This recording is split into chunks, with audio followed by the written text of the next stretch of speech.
മുണ്ടത്തിക്കോട്ടെ പടക്കപ്പുരയിലുണ്ടായ ഉഗ്രസ്ഫോടനത്തെക്കുറിച്ച് petroleum and explosive safety organisation നടത്തുന്ന നിരീക്ഷണങ്ങൾ ഗൗരവകരമായ ചില സൂചനകളാണ് നൽകുന്നത്. അന്തരീക്ഷത്തിലെ ചൂട് മാത്രം ഇത്തരമൊരു സ്ഫോടനത്തിന് കാരണമാകില്ലെന്നും ഷോർട്ട് സർക്യൂട്ട് സാധ്യതകൾ തള്ളിക്കളയാനാവില്ലെന്നുമാണ് അവരുടെ നിലപാട്. ഇലക്ട്രിക്കൽ ഇൻസ്പെക്ടറേറ്റിന്റെ പരിശോധന പൂർത്തിയാകുന്നതോടെ മാത്രമേ സ്പാർക്ക് ഉണ്ടായത് എവിടെ നിന്നാണെന്ന് കൃത്യമായി പറയാനാകൂ. സ്ഫോടനത്തിന് പിന്നിൽ മറ്റെന്തെങ്കിലും അസ്വാഭാവിക കാരണങ്ങളുണ്ടോ എന്നതിൽ സമഗ്രമായ അന്വേഷണം വേണമെന്ന ആവശ്യം ഇതോടെ ശക്തമായിരിക്കുകയാണ്. ദുരന്തത്തിൽ തിരിച്ചറിഞ്ഞ 9 മൃതദേഹങ്ങളിൽ 8 പേരുടെയും ഭൗതിക ശരീരം ബന്ധുക്കൾക്ക് വിട്ടുനൽകി. അവസാന യാത്ര ചൊല്ലാൻ പോലും കഴിയാത്ത വിധം വികൃതമായ മൃതദേഹങ്ങൾ കണ്ട് വിറങ്ങലിച്ചു നിൽക്കുകയാണ് ഒരു നാട് മുഴുവൻ. കാണാതായവരെക്കുറിച്ചുള്ള ദുരൂഹതകൾ നീങ്ങാൻ DNA പരിശോധനാ ഫലം വരുന്നതുവരെ കാത്തിരിക്കേണ്ട അവസ്ഥയാണ്. ദുരന്തത്തിന്റെ പശ്ചാത്തലത്തിൽ പടക്ക നിർമ്മാണ മേഖലയിലെ അവിശുദ്ധ കൂട്ടുകെട്ടുകളെക്കുറിച്ചും അധികൃതർ അന്വേഷണം തുടങ്ങിയിട്ടുണ്ട്.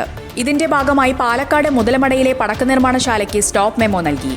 തൃശൂർ പൂരത്തിനായി പാറമേക്കാവിന് വേണ്ടി വെടിക്കെട്ട് നടത്തുന്നത് ഇവരാണ്. പാലക്കാട് കലക്ടറുടെ നിർദ്ദേശപ്രകാരം ചിറ്റൂർ തഹസിൽദാറാണ് നടപടി സ്വീകരിച്ചത്.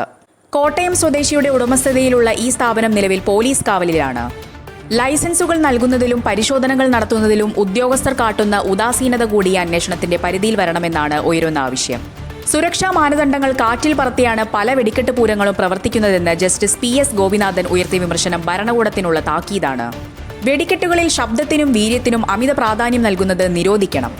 മുണ്ടത്തിക്കോടിന്റെ മണ്ണിൽ വീണ ഈ ചോരക്കറ അധികാരികളുടെ കണ്ണു തുറപ്പിക്കാൻ പ്രേരിപ്പിക്കട്ടെ എന്ന പ്രാർത്ഥനയിലാണ് കേരളം.